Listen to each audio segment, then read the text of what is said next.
മുക്കുവ കന്യകയായ സത്യവതിക്ക് മഹാരാജാവായ ശന്തനുവിനാൽ 2 പുത്രന്മാർ ജനിച്ചു, ചിത്രാംഗദനും വിചിത്രവീര്യനും. ശന്തനുവിന്റെ അന്ത്യം കഴിഞ്ഞപ്പോൾ മൂത്തമകനായ ചിത്രാംഗദൻ രാജസിംഹാസനം ഏറി. വീരനായ ചിത്രാംഗദൻ ചെറുപ്പം മുതൽ യുദ്ധങ്ങളിൽ അജയൻ. രാജ്യം വികസിച്ചു, ശത്രുക്കൾ തകർന്നു, അവന്റെ വീരകീർത്തി ദിക്കുകൾ കടന്നു.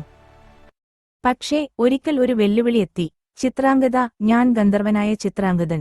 നമ്മിൽ ഒരാൾ മാത്രമേ ജീവിക്കൂ. അതൊരു സാധാരണ യുദ്ധമല്ലായിരുന്നു, 3 വർഷം നീണ്ട യുദ്ധം.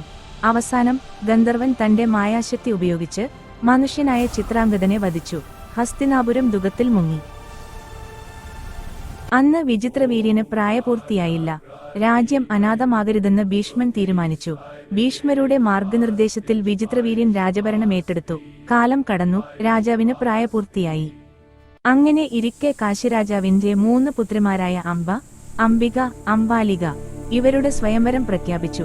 എല്ലാ രാജാക്കന്മാരെയും ക്ഷണിച്ചു, പക്ഷേ ഹസ്തിനാപുരത്തെ ക്ഷണിച്ചില്ല. ഈ അവഹേളനം ഭീഷ്മർക്ക് ദേഷ്യമായി. കുരുവംശത്തെ അവഹേളിക്കുന്നോ? ഭീഷ്മർ രഥത്തിൽ കയറി കാശിയിലേക്ക് പുറപ്പെട്ടു. സ്വയംവരമണ്ഡപം നിറഞ്ഞ രാജാക്കന്മാർക്കിടയിൽ പിടിച്ചുകയറി ഭീഷ്മൻ പ്രഖ്യാപിച്ചു, ഈ രാജകുമാരിമാർ ഹസ്തിനാപുരത്തിന്റെ വിചിത്രവീര്യന്റെ വധുക്കളാണ്. അവരെ ബലമായി രഥത്തിലേറ്റി കൊണ്ടുപോയി. എതിർത്ത രാജാക്കന്മാരെ എല്ലാം തോൽപ്പിച്ചു. ഹസ്തിനാപുരത്തിലെത്തിയപ്പോൾ അംബ പറഞ്ഞു, ഞാൻ സാൽവരാജാവിനെ സ്നേഹിക്കുന്നു, അവനെയാണ് മനസ്സിൽ വിവാഹം ചെയ്തത്. ഭീഷ്മൻ അവളെ ആദരിച്ചു. അവളെ സാൽവരാജാവിന്റെ അടുത്തേക്ക് അയച്ചു.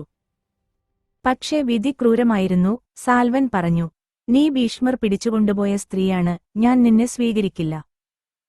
ഹൃദയം തകർന്ന അംബ വീണ്ടും ഭീഷ്മരുടെ അടുക്കലെത്തി, നീ എന്നെ വിവാഹം കഴിക്കണം.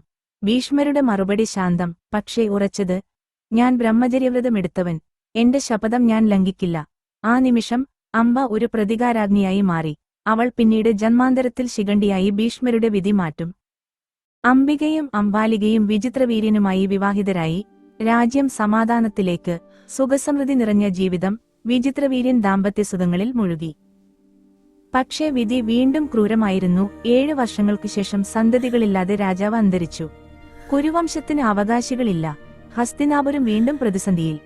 സത്യവതി ഭീഷ്മരോട് പറഞ്ഞു, വംശം നിലനിർത്താൻ നീ അംബികയെയും അംബാലികയെയും വിവാഹം കഴിക്കണം. ഭീഷ്മന്റെ കണ്ണുകളിൽ ദൃഢനിശ്ചയം. അമ്മേ, ഞാൻ എടുത്ത ഭീഷ്മ ശപഥം ഞാൻ ഒരിക്കലും ലംഘിക്കില്ല.